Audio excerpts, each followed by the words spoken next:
Welcome to episode 5 of In It. Today I talk with Humberto Buenrostro. He lives in Ciudad Guzmán, which is a town that's normally 300,000 people in Mexico. It's now down to 150 because all the students that study there have left. All the people that come in from the surrounding towns and villages have left. Humberto grew up there. He got a master's in education there. He was about to embark on a doctorate in education, but he decided 10 and a half years ago to move to the United States in order to support his family. And he worked in construction here, sending money home, hardly ever seeing his wife and kids. 6 months ago, he moved back and he's now learning how to reintegrate with his family. I was so moved watching Humberto operate when he was here. He lived here in the shadows of our economy, of our laws, of society. And yet he had his own society that he was a leader in. He had a group of people, a network of people, young people that he was supporting. Some of them came from Mexico, others were already here. He was loaning them tools. He was teaching them a trade. He was teaching them how to deal with customers. He was providing them with employment. I am so inspired by Humberto. I hope you will be too. Let's take a listen. You did lose weight. Yeah, I lost like 50 pounds. I need to do the Humberto diet. Oh, you don't want to do that. My name is Humberto Buenrostro. I live in Ciudad Guzmán, Jalisco. It's a small town near Guadalajara, Mexico. In my town, everybody's scared, really scared. But many people is out. They say we have to do quarantine, but there is people that can't do quarantine. They have to take care of their animals on the farm. There is people with a small business that if they fail work like one day, they will lose maybe 1 year of their life in there. So they prefer to work in that. And other people who has money enough to survive, they are in quarantine and they don't go out. But most of the people is out. When I knew you in San Francisco, you were working all the time, super busy, and your wife and kids were in Mexico, and every once in a while they could come, but you couldn't go there. And it was always seemed to me very sad and also very stressful. And you wanted to be with them, and then when they were here, it was really not, like you always seemed happy. Tell me what it was like living in the States under those circumstances. I think, well, I can separate Mexico means for me family, means for me life. USA is beautiful, but means work. I was there to work. So I work almost every day, 5 to 11, every day. No Saturdays, no Sundays. I probably have like 6 days on vacations on probably 10 years. I went there with love because I need to do something for my family. And now I come for love because I need my family. Describe your living arrangements. I live with my wife, my 3 kids, but using the like 2 houses in front is my father with my mom, and I have my grandma like 6 houses on the right, and a couple blocks away is my parents-in-law. So everybody is together. You were living away from your family for 10 years. I imagine there were some dark, lonely times. Yeah, especially when I have some free time. That's when I start remember my family and all the little moments I can have, like, you know, birthdays,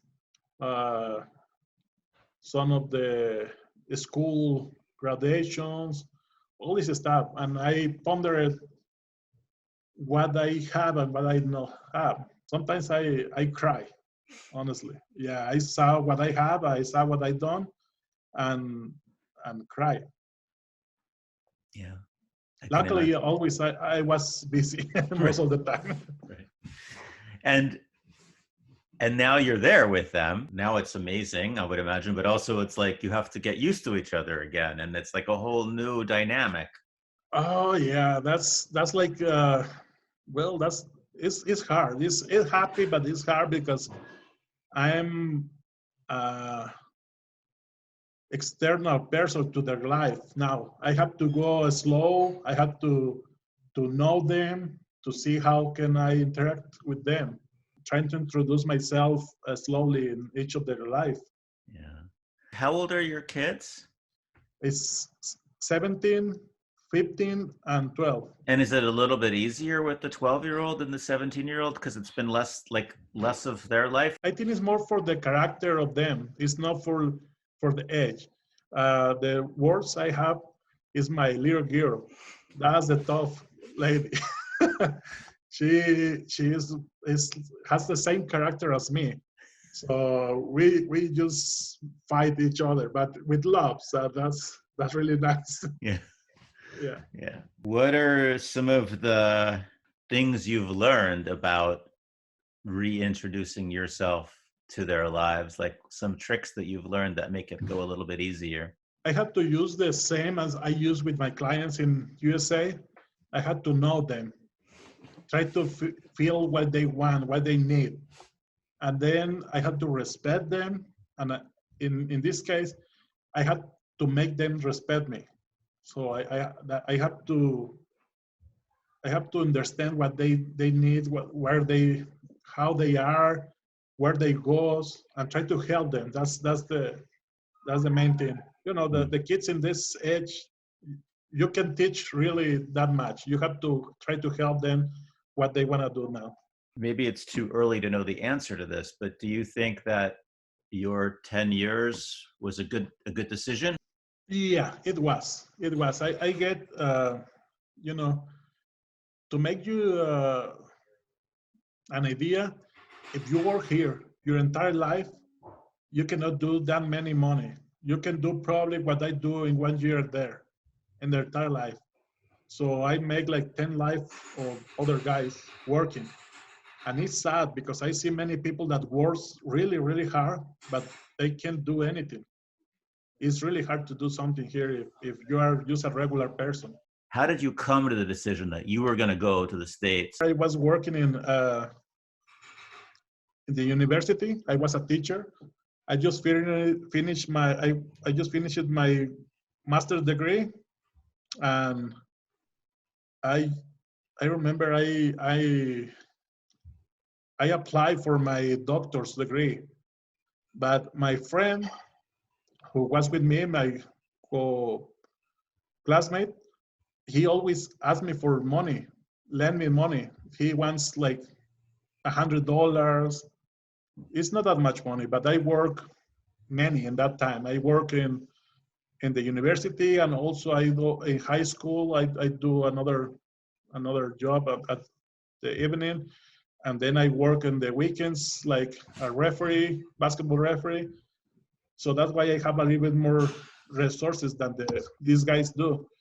And I remember this guy crying because he can buy a nebulizer or something like that for his daughter. And What? A nebulizer? nebulizer, Oh, yeah, like for breathing. for breathing, yeah. Yeah. But I remember this guy so sad, and And he was a teacher also? he was a teacher, yeah. Yeah. But this guy has less hours than me, so he looking for that thing. And I remember her daughter breathing so hard, and nobody lent him the money, and he was crying. I saw him. I lent the money, and I said, I don't want this thing to happen with my kids, so I had to do something. Mm. And that's what made me my decision.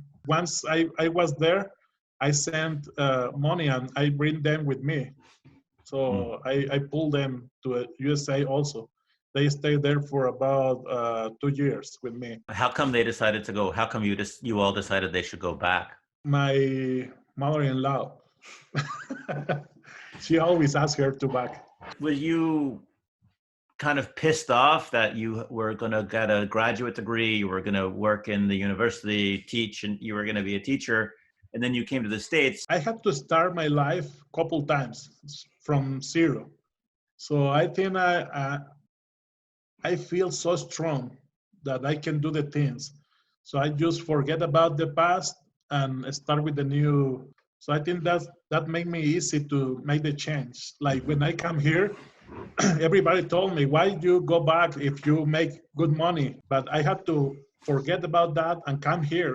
It's hard, but I had to do that. So once I'm here, I have to and do something well with whatever I have. I know a number of people like you who are very emotionally smart, and also very strong, and they can just like deal. And other people, it's really hard for them. They just are kind of stuck. How do you feel like you have the character that you have? Like, did you get that from your father, from your mother, from somewhere else? My father, family, or ancestors were fighting on the revolution and everything. And also, when I was growing, my father always teach me to work and fight for whatever I want. What's the plan now for the new Humberto? Well, now I'm working on my body. I'm working on my health. I lost weight. I started the gym, and I'm doing construction. Finish some of the construction we have in the middle, and I have some invitations to do class, like a teacher on the technological. Oh, cool. But my first goal is get better on my weight. I have something bad with the liver. Everybody can have 6% maximum on the fat of the liver, and I had 17%. 70. 70%. Yeah. So it's a way more than everybody. I have a biopsy on the General Hospital in San Francisco. I come here and I have some studies also, and they confirm the same. What they are surprising is all my other organs are really good. They don't understand how I'm not sick. So what they said, take care of this before something happened. You are a timing bomb. So you you said you lost 50 pounds. That's 50 amazing. pounds. Yeah, and I have to lose probably another 60 or something like that. And how are you doing it? I have a couple doctors there. I have a general doctor, I have a specialist on liver, and I have in the gym, I have a guy who assists me and tell me what to do. And I have another guy that give me the diet I have to eat. So I just follow them. My wife is actually who helped me a lot. She gave me everything on my hours and everything on time. And that's the way I lost it. That's good. And you're almost halfway there. Yeah, I'm 6 months. And that's the goal. Yeah. Do it slow, but do it. Right. That's amazing. Congratulations. Thank you. Okay.